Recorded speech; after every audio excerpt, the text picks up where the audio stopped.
school. We had about 15 of them that came and joined and helped manage and get the groups collected together. And then with the help of staff, the Mayville Police Department, who we did have an officer ride along and help with crossing streets, got everybody safely to the middle school at the end of the day and to their places that they needed to be. It was a very fun event. I think what we will do next time, though, a little bit too many X factors when you do it at the end of the day. So many end of the day routines that I think we will change it for next year, and hopefully we'll do 3 in the fall and 3 in the spring, but we'd call them morning miles. And we would start at the middle school, anybody who wanted to join, and get us to Parkview, where we know that is the end location for everybody in the morning. And we don't have to worry about navigating where they're all going at the end of the day. But it was a success, and we look forward to incorporating more of those within our days. Next one, Wednesday actually is our March trip, so a couple pictures from last year. To give you an idea, we spend the whole day there. Scott did mention, that's fine, you can go to the next one. Scott mentioned that on Friday is our last Cardinal Way assembly. And along with this, we are doing a ceremonial wall smashing. So as he spoke, we'll announce our 10 Cardinal Way winners for the month of May. Those winners then get the opportunity to be part of the smashing. So they will be given foam hammers, there will be foam walls, foam bricks built into walls, and they will get the opportunity to break those walls down. Literally, the walls are going down in Parkview in our reading suite on Wednesday while we are at the march. So we'll do the ceremonial wall smashing, but they'll actually already have been taken down. And Vindorf is helping to navigate all of that. Vindorf is? Yep. All right, you can go ahead and, there's our smash. All right, summer school. As of right now, and we are missing, there are some groups we have to enter by hand in terms of participants. We have to enter in by hand the cast for our show, our high school show choir, our group for beginning band, as well as children's theater. So this number is not exact at this point, but as of right now, minus those kids who haven't been entered by hand, we have 418 kids registered for summer school for this 4-week session, as well as then the 3-week session in August. So that's exciting. We have some new classes this summer. Sue Morris will be doing beginning band lessons throughout the week, but then we have added an advanced band. So the kids who have already been in band can continue to work together as a group in advanced band. Mrs. Walker has brought in 2 new classes. She's bringing in a Nifty 50 class, a tour of the United States, as well as To Infinity and Beyond, which is a space class. And that space class is actually the same curriculum that we used back in March when we ran our club invention. So she's taking that same curriculum and just reusing it again and recycling with this new group of learners for summer school. And then, keeping mindfulness in mind, we do have a yoga class that's being offered to our littles from grades 1 and 2. Mrs. Wrights is going to be teaching a yoga class. So those are our new classes that we have this summer. New teachers, we have 2 new faces to the district who've been willing, have interviewed and are willing to come in and help us out with summer school. Caitlin Shearling is a teacher who lives in Waupun. Terry Burns lives in Hartford. So they're going to be new to our district for summer school.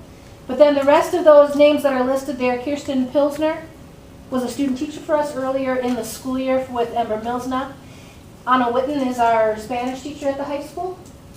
We have Mike Survey, who is our current 7th grade teacher, Peg Zarnett, our current 5th grade teacher, and Julie Schlinder, who's one of our 7th grade math teachers. They are going to be the new individuals being added to our summer school team. Last time we were here, we had the plea from the children's theater group with regards to how can we find a compromise with regards to the dates, air conditioning being shut down, etc.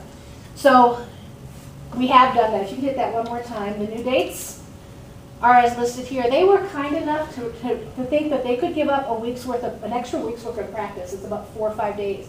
And we're actually moving back those dates to July 11th, July 12th, the 13th, 14th, and 15th. So as long as we can keep the air on for those extra 3 days through the 15th, they'll have their production completed, and that gives us another week. And we don't have to worry about the climate control within their space. So thank you to them, because it was, I think, that group, I think as they were kibitzing out just outside of the building here after they had met with us, that they kind of came up with that, with something that they could be able to do. So that was very kind of them to be able to do that. High school, summer school. This is going to be, I think, the 3rd year that we run a summer PE class, so it's an interim class. Interim classes are the summer school classes at the high school where kids can earn credit. So this is a half credit PE class. It's very similar to Mrs. Schecker's, is it a life skills, lifetime fitness? That's very similar to what she runs during the school year is what this class becomes, and it's offered to incoming 9th graders so that they want to get a leg up and get that Phi-Ed credit in early, free up their schedule during the school year. They are welcome to do that. And that's going to run from the 13th to the 12th. It'll take place in the high school gym. The other version of summer school classes at the high school are those credit recovery classes. So learners at the high school who maybe didn't pass a credit, they need a half credit and then need to earn that back, then they can take those credit recovery classes. Those are going to be done on a more virtual, maybe is the best way to describe it for this summer. We have teachers on board, and they are going to be coming in 2 hours a morning, 5 days a week, 4 days a week, I'm sorry. Mondays will be an English teacher will be in-house that kids can come and meet with if they have questions about that particular subject, if that's the class of the credit they're retrieving. If it's Tuesdays, it's a social studies teacher, Wednesdays will be math, and Thursdays will be science. Otherwise, their work will be online, and they'll be communicating with those teachers face-to-face when they come on one of those days each week, again, depending on the subject they need, as well as any emails and communication through our program Edgenuity that we use with credit retrieval. More of a blended, because they're going to have both face-to-face and online, it would be more of a blended learning. And that will run from June 18th until August 3rd, because that gives them 6.8 weeks of class. The thing with the high school, especially the credit recovery as well as the PE classes, we have to make sure they have a certain amount of minutes to actually be able to get that half credit that they are working towards. Then our summer sessions, again, we've got our enrichment and academic, which is the one that starts June 13th and goes until July 12th. That's your, I guess, your traditional looking summer school session. That is that 19 days.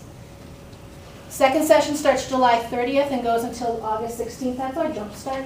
So that's for any kids who are entering 1st grade through 5th grade who maybe need an extra boost in both math and reading leading up to the start of the school year. Band lessons and band camp will continue. Mr. Cooney as well as Ms. Morris will help us with continued band lessons as well as band camp as the high school band prepares for their fall season. And then Jay Kramer helps us keep track of FFA activities, and all of those things can count towards our work in our summer school program when we submit it to the state in September. The last thing that we have going on this summer, which is exciting for anybody within our community, they don't have to be public school learners. Any child in Mayville from 0 all the way up to 18 can participate in the free meals program this summer. If you want to just hit on the brochure link that's there, the food service was able to get a grant, or we qualified for a grant that allows us to offer meals to children within our community. We will run it from June 11th until August 31st.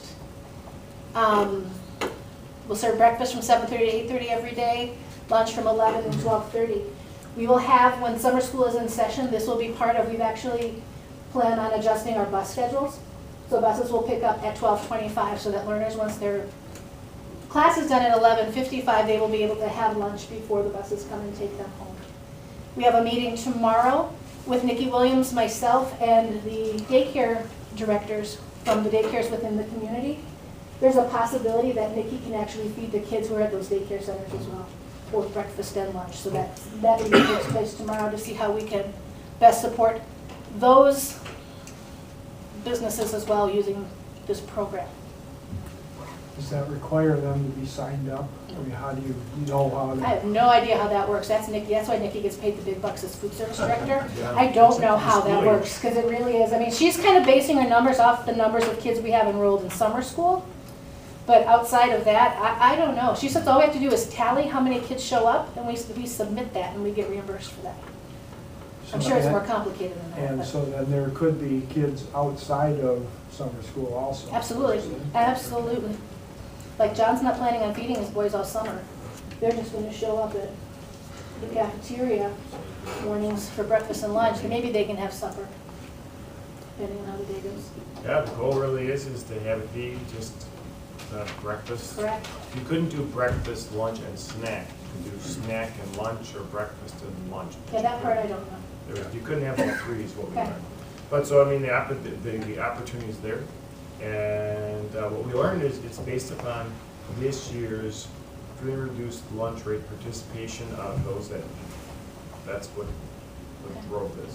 So, It's very great. exciting. So we'll see what the numbers look like. Yeah. Just because it's, the opportunity is there, it Yeah. doesn't mean everybody's Correct. gonna take it. And there is some navigating that we have to do in terms of going along with that, because if we're offering the bus to leave at 12:25, there are some families who maybe don't want their kids, like maybe their kids don't ever eat Right. school lunch, maybe they're not gonna eat school lunch. What do we do with those kids if they're riding the bus but they aren't interested in a meal?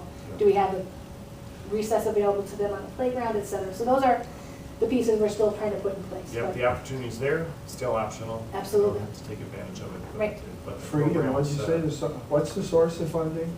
Federal. I've got a question. Yeah.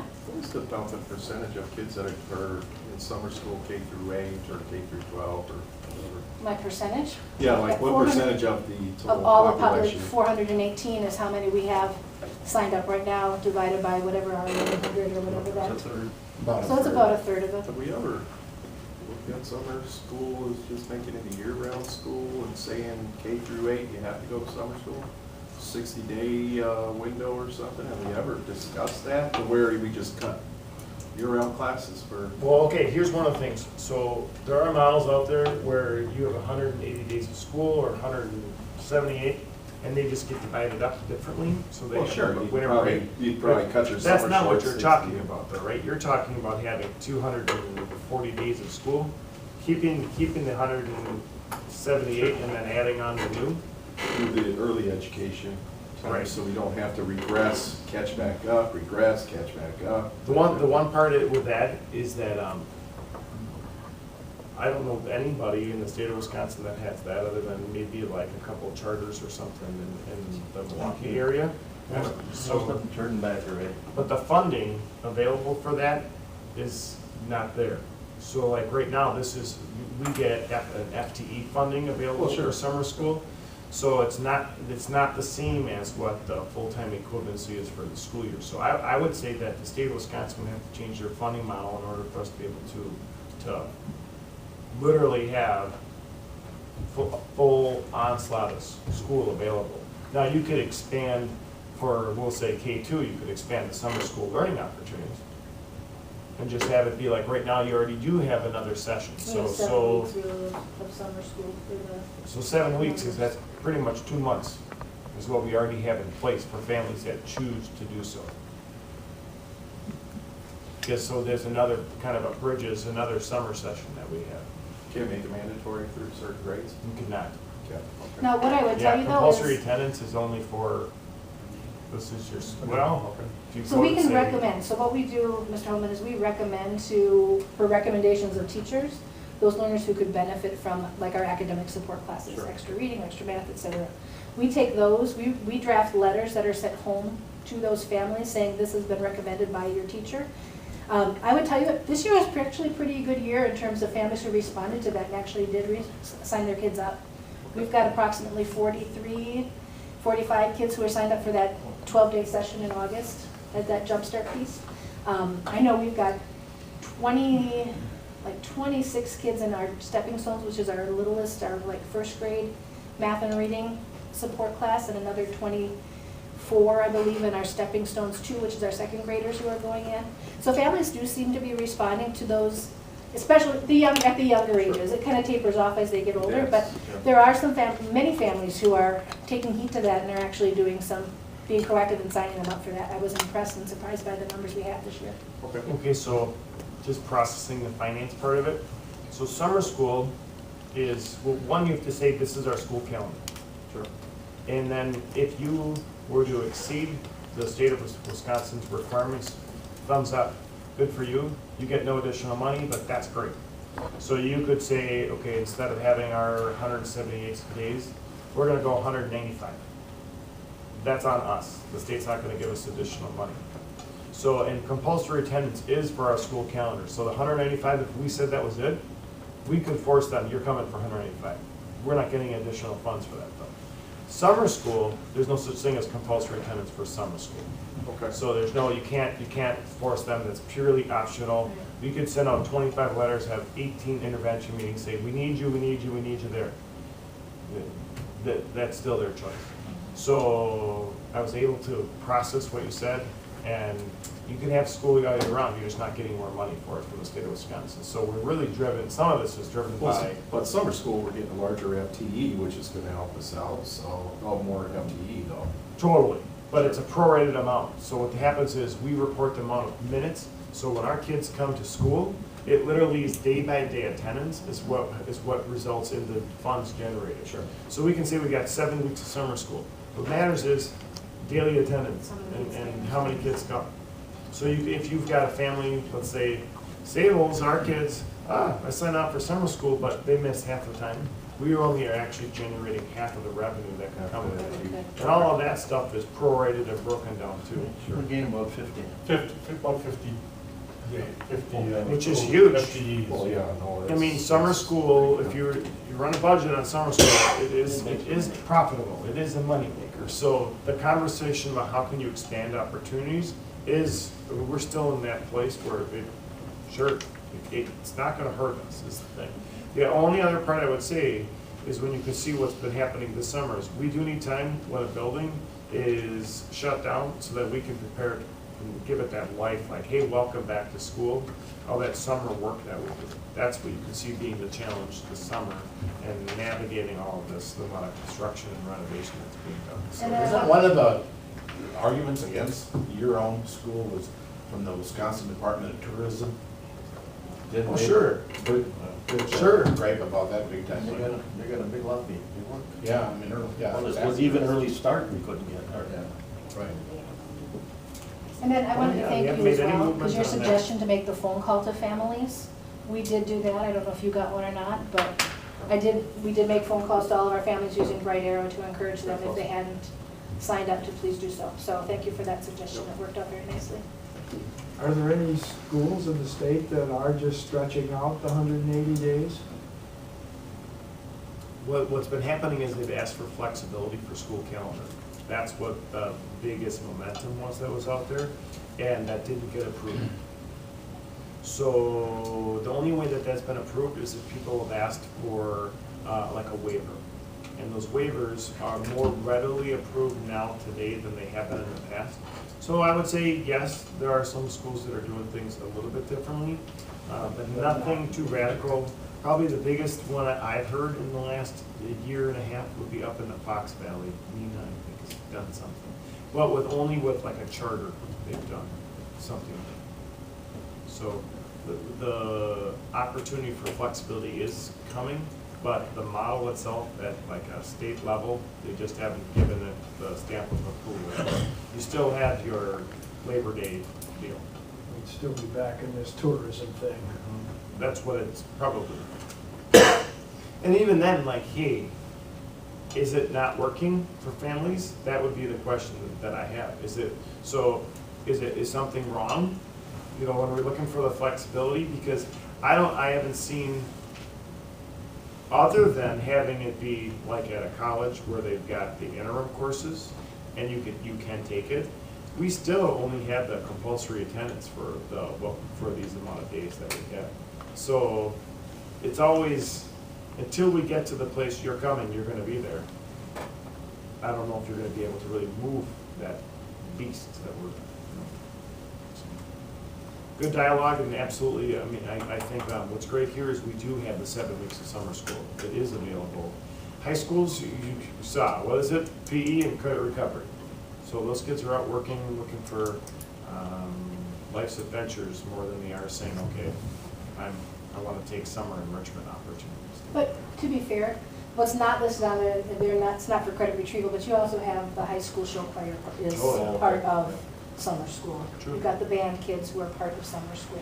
So there are other pieces to that. The FFA kids are part of summer school. Not necessarily getting credit, but they are still all participating as well. Thank you, Becky. All right, you're welcome. John? I have I nothing can't really wait to that see your exciting. PowerPoint. Yeah, what's your PowerPoint look like? You got 2 minutes after. Close your, Becky will start close off through your, here. close your computer down, that'll be my PowerPoint. So, I just want to add to Becky already report on the fun run, but at the middle school, the excitement and success of that was just as great. I heard so many excited kids about it, talking about how many laps they ran, what they did. So Jessica Storks and that crew that headed that up, another great job by them. Today we had an exciting day at the middle school.